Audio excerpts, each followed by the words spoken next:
Rózsaszín, virágmintás szoknya, világos blúz! Hosszú barna hajú kislány! Értve vagyok! Ha rövid időn belül nem kapják el bármilyen módszerrel, ki lesznek rúgva. Mindenki erről beszél. Nem lehet folyton szégyelni, hogy élünk. Mit akar kérni tőlem? Hogy lehet, hogy ebben a városban senki nem látott, senki nem hallott semmit? Tisztelt Bíróság, a vallomások közt ellentmondás van.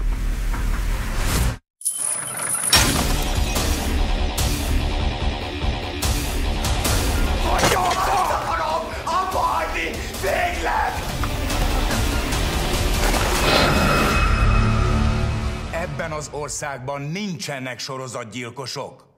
Világos?